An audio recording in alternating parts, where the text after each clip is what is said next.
بسم الله الرحمن الرحيم. يا أيها المزمل قم الليل إلا قليلا نصفه أو انقص منه قليلا أو زد عليه ورتل القرآن ترتيلا إنا سنلقي عليك قولا ثقيلا إن ناشئة الليل هي أشد وطئا وأقوم قيلا إن لك في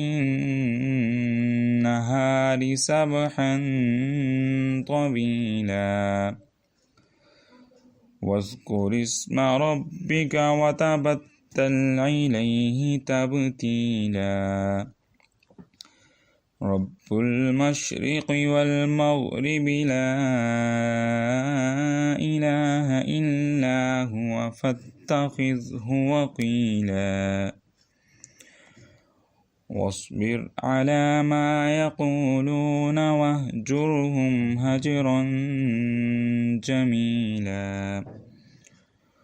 وذرني والمكذبين أولي النعمة ومهلهم قليلا إن لدينا أنكالا وجحيما وطعاما ذا غصة وعذابا أليما يوم ترجف الأرض والجبال وكانت الجبال كثيبا مهيلا إنا أرسلنا إليكم رسولا شاهدا عليكم كما أرسلنا إلى فرعون رسولا فعصى فرعون الرسول فأخذناه أخذا وبيلا فكيف تتقون إن كفرتم يوما يجعل البلدان شيبا السماء منفطر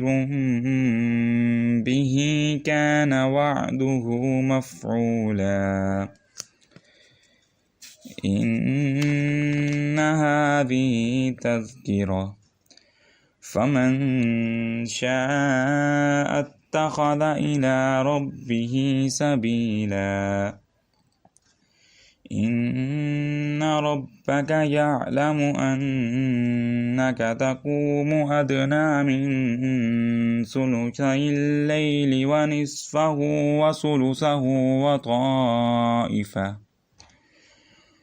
وثلثه وطائفة من الذين معك والله يقدر الليل والنهار علم أن لن تحصوه فتاب عليكم فاقرؤوا ما تيسر من القرآن علم أن سيكون منكم مرضى وآخرون يضربون في الأرض يبتغون من فضل الله وآخرون يقاتلون في سبيل الله فاقرؤوا ما تيسر منه وأقيموا الصلاة وآتوا الزكاة وأقرضوا الله قرضا حسنا وما تقدموا لأنفسكم من خير تجدوه عند الله هو خيرا وأعظم أجرا واستغفروا الله إن الله غفور رحيم.